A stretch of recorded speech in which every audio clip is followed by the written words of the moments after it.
evening, everyone, and welcome to our penultimate event for International Imposter Syndrome Awareness Day.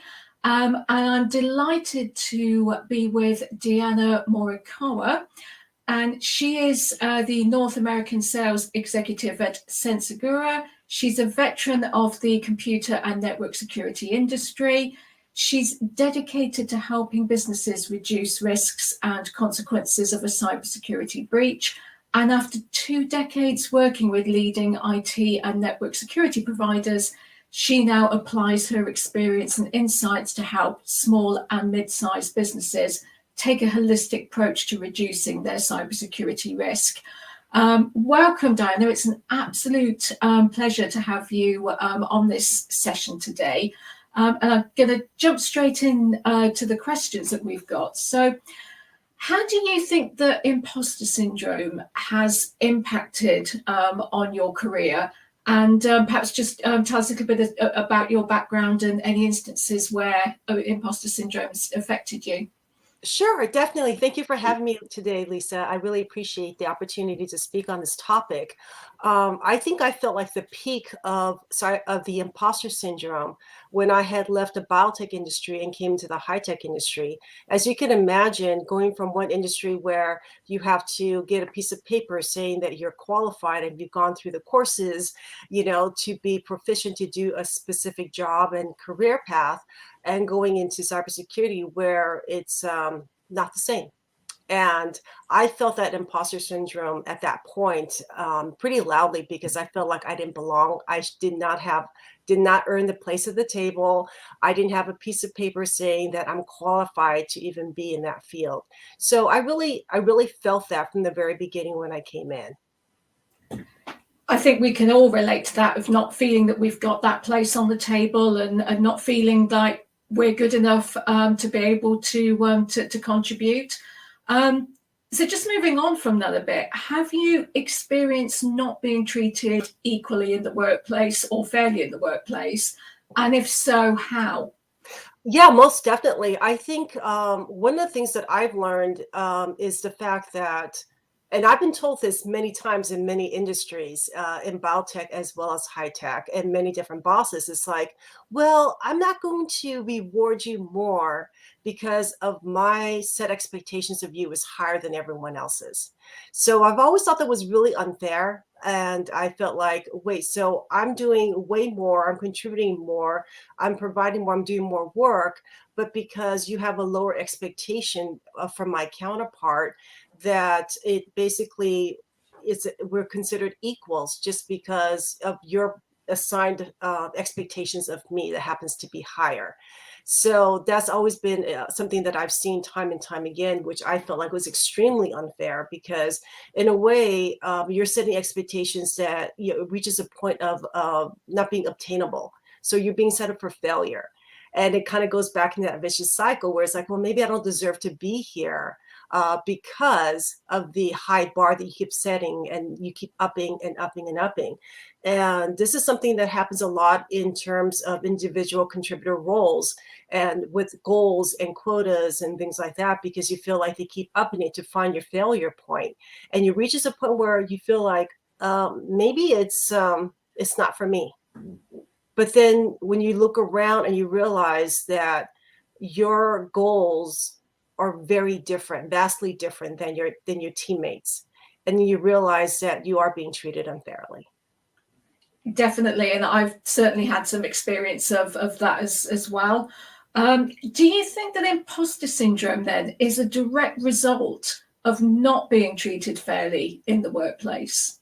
I think at the beginning it can be, it becomes a point of self-awareness and really looking around, because I think in our roles we tend to focus within ourselves and try to focus on the goal, the carrot that's in front of us, and we don't really think about, oh wait, what is everyone else, what everyone else's race and targets are, right?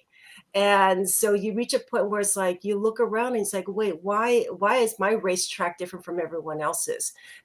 But before that happens, before you stop and look around, you're so focused and you feel a point where it's like, well, this is not happening. I'm not accomplishing what's been set for me. And you still feel that that feeling of insecurity, the fact that what was set for you, as unrealistic as it may be, and you can't obtain that goal, is the most frustrating thing. You start having self-doubt, and you start wondering, should I be here? Did I earn this place in the table? Do I leave? Do I give this spot to someone else that can do better? Absolutely.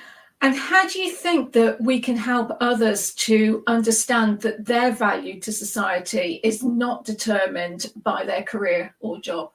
Yeah, I think a lot of times people kind of identify who they are by their roles and their jobs and their careers.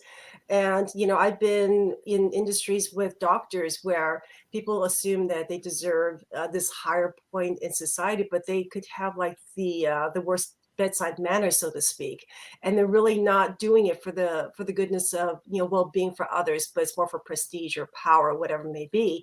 And then you have someone else that may be in a entry level position, has been stuck there for many, many years, and it's just a cog in a wheel in a machine, but yet they do other things outside of their 40 hours a week.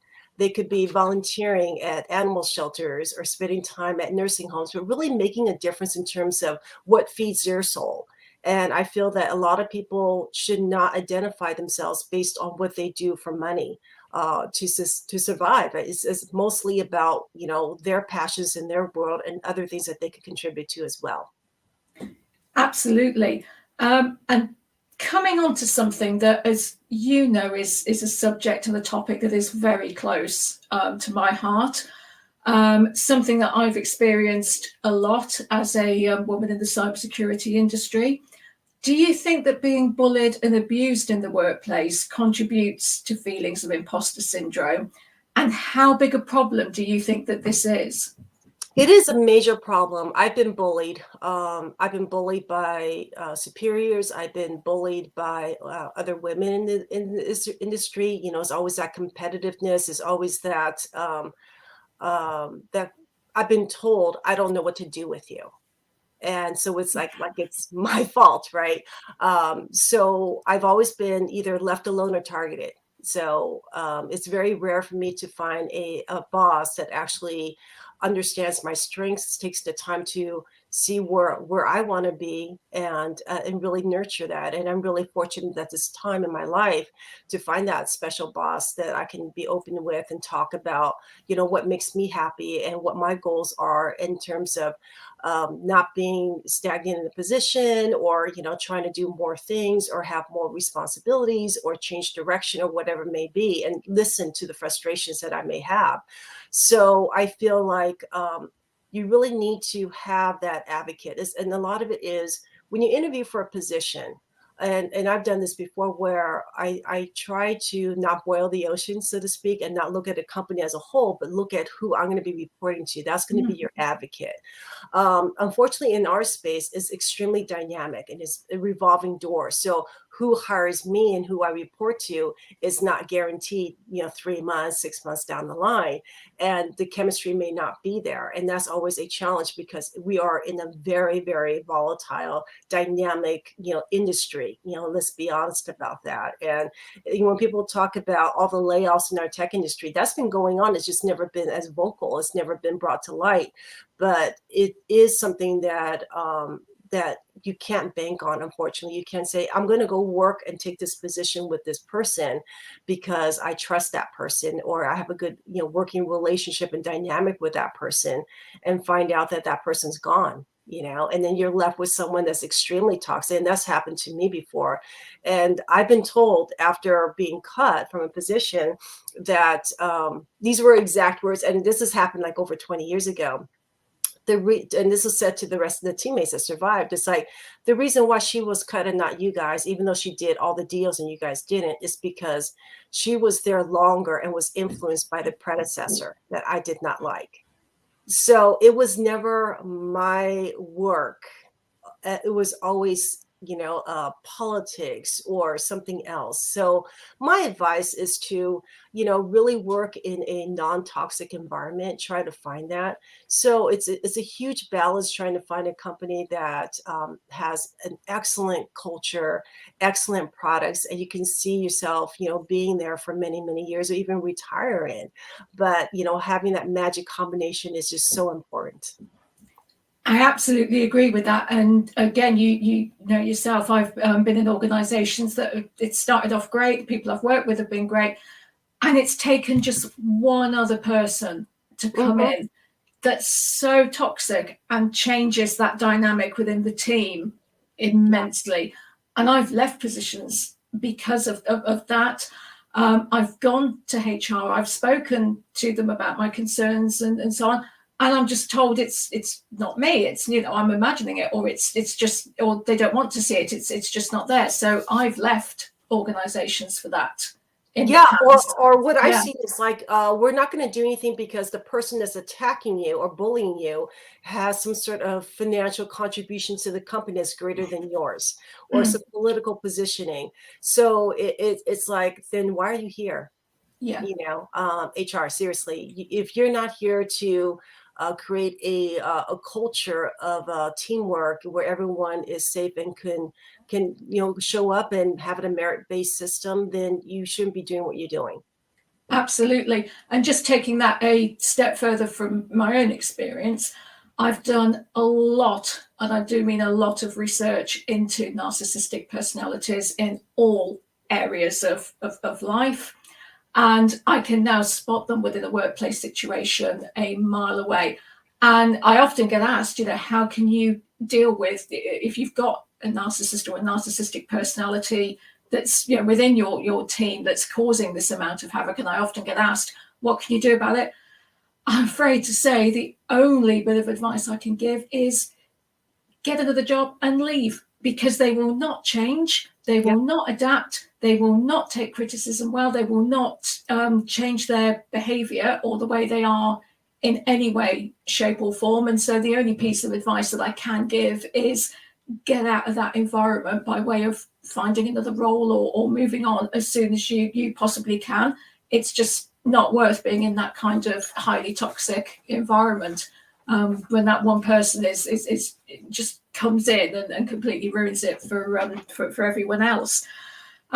Moving on a bit, just in terms of doubts, because we all have them, and we're all second guessing ourselves a lot of the time. Did I do that right? Was that piece of work okay? Did I say this okay? Did I contribute to this? So how can you turn those doubts into motivation to help you expand your knowledge and experience? For me, when I came in, my education enabled me to be a researcher. So for me, knowledge is so important in continuous education. And in the cybersecurity field, there is no lack of opportunity for continuous education and continuous growth.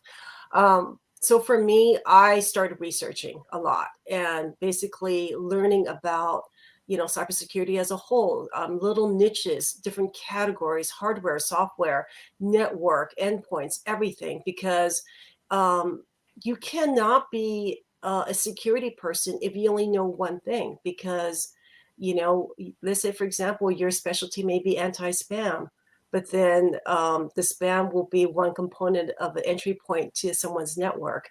So I feel like if you feel that you're not good enough, go better yourself. You're not in the beginning, and that was one of the things that I learned from the very beginning. And I was super frustrated. It's like, you're not teaching me. You're not teaching me. And I realized one day, it's like, I can teach myself. My growth and my knowledge is not limited to what someone is going to allow me to know. So I started taking online courses. I started doing my own research, reading a lot of books. And it's something that is self-enrichment, and you can provide value and insight, because I'm reached a point where I could walk into a room and not feel intimidated. and not feel like I don't have anything to contribute or say about something, because I'm always reading, and now there's always new topics coming up. You know, you go on LinkedIn in the security space, there's always something to talk about. It's like, hey, you know, this happened. What are your thoughts on this latest breach? Do you think it was X, Y, or Z? You know, what can we do better? You know, did we think about closing that gap before? So it really teaches you problem solving skills, because the more components that you learn about, the more tools that you have to really address it. So my suggestion is, see what that educational path leads you to. It might be a different passion. It might be a very specific niche in the industry. It could be encryption. It could be storage. It could be cloud, you know. So there's a lot that you can explore. So find out what really feeds your soul, what you're passionate about, what you're interested in, and kind of be that subject matter expert in that one division if you want. Absolutely. And of course, there's the saying, find a job that you love and you'll never have to work a day in your life. And that's absolutely, you know, so true when it comes to that. It's unfortunate we can't get paid for just spending time with our dogs. This is it. If somebody could pay me a really, really good salary to just, you know, do whatever with Poppy all day, every day, I'd be there. But exactly. sadly, I work to keep her in dog cookies. So there you go. Same here. We work for our dogs. We do. We absolutely do. Moving on now to something that is a topic and subject that is also really close to my heart, and something that you and I have actually been talking about quite a bit in the last few days. Do you think things have improved when it comes to misogyny, especially within the IT and cybersecurity space? And being from a minority background, or is there still a long way to go for true equity to be achieved? You know, the perspective changes for me. On one hand, I really can't say as a whole the industry is doing better. I am in a very, you know, diverse and inclusive space right now. So I'm extremely happy that, you know, my voice means something. My ideas and my inputs are, you know, being listened to. But, you know, I've been on reading a lot of posts on Facebook and LinkedIn, and just hearing about women in cybersecurity or women in ancillary professions that are in the tech industry. And you know, I learned a couple years ago about how, you know, there's a hierarchy in terms of not just a glass ceiling for women, but there is a bamboo ceiling for Asians as well, and how there's a bamboo ceiling for Asian men that's lower than others, and how the Asian female bamboo ceiling is even lower. And it's frustrating because, you know, you start questioning, it's like, what am I doing wrong? You know, why am I not getting the promotion? Why am I not getting the opportunity for growth? And then you start thinking about, you know, my contribution versus someone else's. And I think a lot of it is step out of yourself for a moment and look at things objectively. You know, were you really qualified to do that role? What have you shown? And I've actually went after positions that my ideas and my projects were being implemented and brought back to me to train me to do when they were my designs. So it reaches a point where it is that that feedback loop when you realize it's not me, because if mine is good enough, but yet that position was not good enough, and I happen to be a minority Asian female, what does that say? Is it really me? Or is it just you just want my work, but just not what I look like? And that's always been something that I feel like is a challenge from many years. And do I see that it's changed? Every time I think that it has, and I read a post and I realize it hasn't. You know, we still have a long ways to go. There's still a lot of women that are trying to get into our industry, even though there's a lot of programs out there, like Carmen Marsh has a program really supporting women in our industry. But in the day, when you're that one minority female in a group of men still, and you're looked at as an outsider, like someone doesn't belong and you're not good enough because of the gender that you happen to be. It's disheartening, because I've mentored a couple of women in this industry, and they go in and they tell me how toxic it is for them and how they're being treated differently and unfairly. And my advice to all of them was, don't pay attention to what they're trying to do and focus on gaining as much certificates as you can, grow and become a valued member and contribute. And then when you just go in, get what you need and get out, get the experience, earn the time, and then go on to something better. Because when you're starting out, sometimes it's just one of the things that you have to go through and tolerate just to get the experience that you need to move on to a better position. Absolutely. And we've talked about this in the last few days as well. And I think it's getting to more difficult to spot, for want of a phrase, to spot the perpetrators. There are a lot out there that say that they're allies, that they support women in the industry, that they have a public persona, if you like, of, trying to do that. So on the surface, somebody could look at it and think, oh, that this person's great because they're really supportive of women in the industry. They're supportive of, people from different backgrounds, etc. And then you hear about stuff and women come forward to say, actually, I've been targeted by that individual. And you can't then say anything. You can't post it on social media. You want to be able to sort of share as a sort of warning point, and you can't. But the funny thing is, it's like, aren't they the ones that have the imposter syndromes? Yeah. Because if you think about it, they're the one that's faking it and pretending to be allies. They're the ones that's faking to be a supporter, when in fact they're part of the oppression. They're part of the toxicity.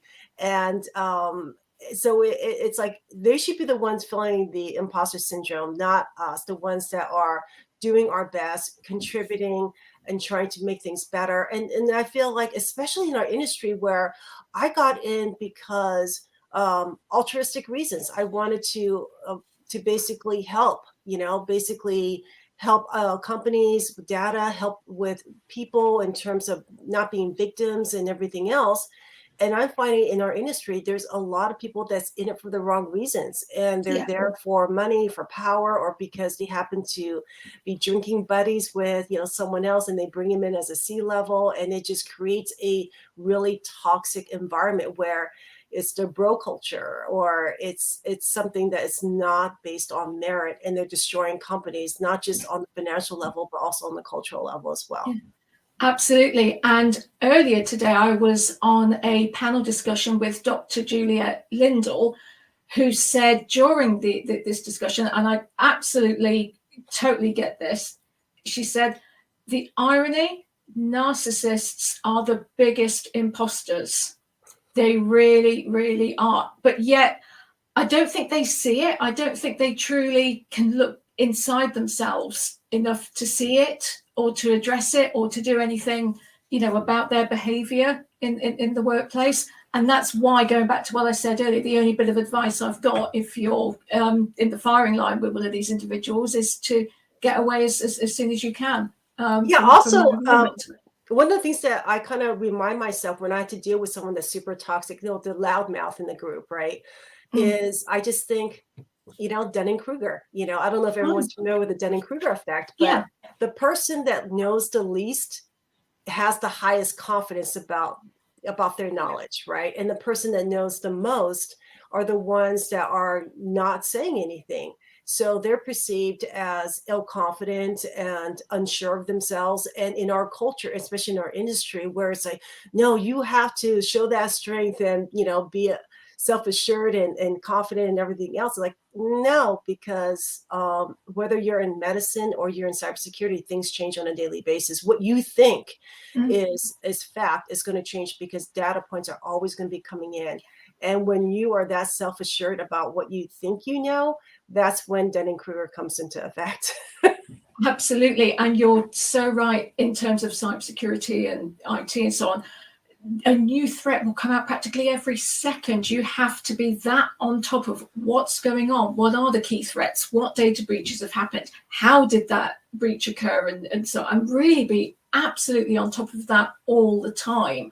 And I think that that's what leads to a lot of stress and burnout, particularly with CISOs. And that's another area I've done quite a bit of work on is helping those in cybersecurity, IT, and particularly CISOs, with their mental health and managing their mental health so that they can avoid burnout, because it's another huge problem, just as imposter syndrome is. Moving on a bit, so how can anybody listening to this right now be part of a support system to help others who are joining the workforce? I would say listen. Listen and really talk to them and give them guidance. And I would hate for women to feel like unwanted in this space, because at the end of the day, diversity is what makes cybersecurity better. And we all come from different backgrounds. We all have different perspectives. And hackers, bad guys, they come from a very diverse background. Some may not have gone to school for it or training, so they're not cookie cutters. So I would say really listen and give direction and kind of just say, hey, it's not you, but if you feel insecure about this, how do we fix that? And really identify someone's strengths and weaknesses. It's like, hey, I found that you are really good at X, or you're really passionate about Y. So let's see how we can create a career path for you to reach that goal of what you're interested in and staying in the industry, or maybe even leave the industry. But let's kind of explore what the options are, because for me, I would love to get into a position where I can marry like my previous life in biotech with high tech and security.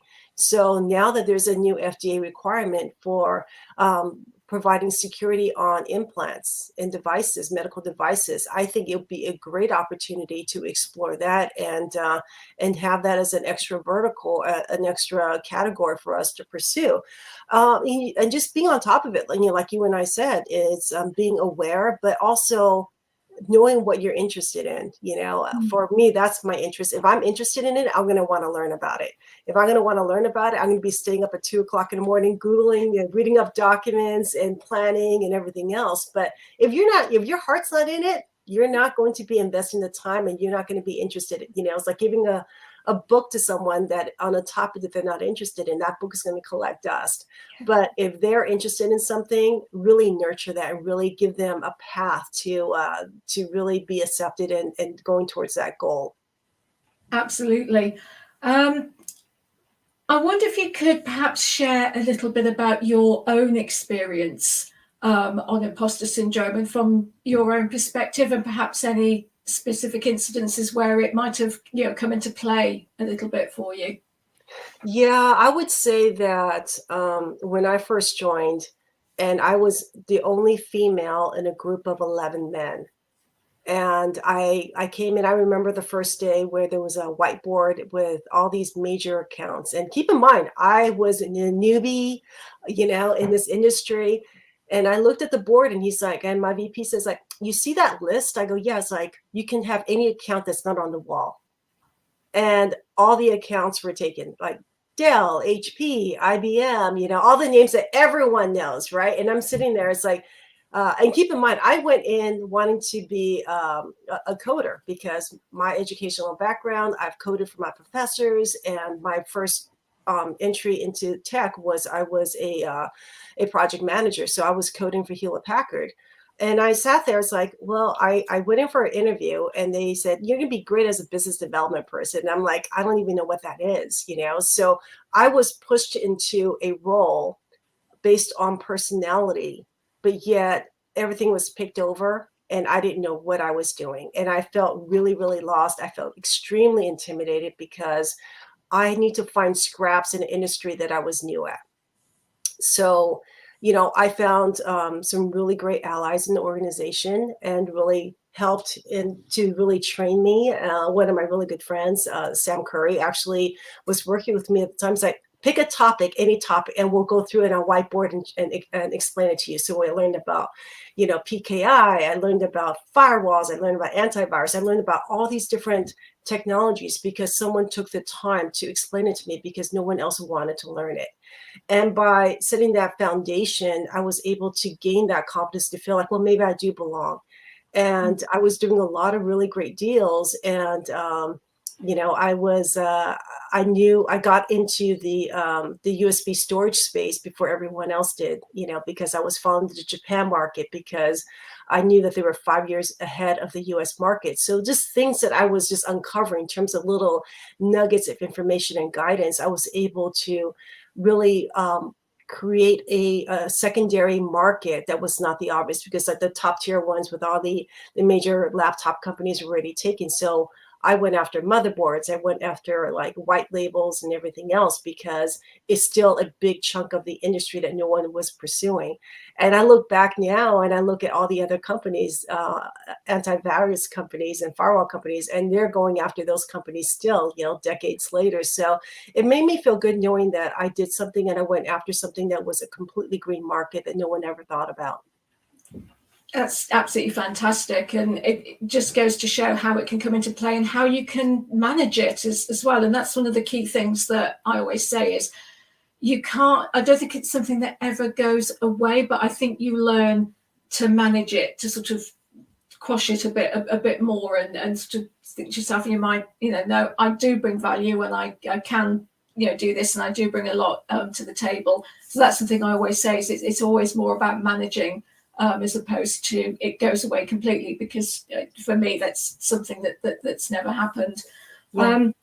Final question as we come to the end of this session, but if we forget everything that you've said in the last half an hour or so, what's the one piece of advice that you would like to give to our audience? What would your last word be? Don't be stagnant and take control of your life. I mean, I feel that that was the mistake that I had made in the beginning, where I was reliant on someone to give me direction and give me tools and give me knowledge. Don't do that. Take control of your life, how you invest in yourself at the end of the day, whether it's going to be part of your career path during your 40 hours a week or something that is ancillary, something that you want to do for fun outside of work.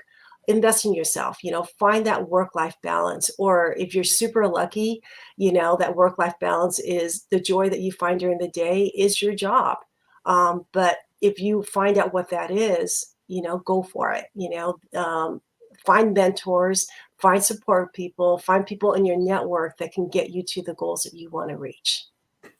That is such good advice to end this session on, Dianna. Thank you so much for joining us on this year's International Imposter Syndrome Awareness Day and for sharing your insights. We have one more event coming up within the next half an hour, and that's from Sandy Strickner, who's going to be talking about inner critic to inner coach. Thank you all for joining us today. Thank you, Dianna, for joining us. And we'll see you again in about half an hour. Thank you. Thanks, Lisa. Bye-bye.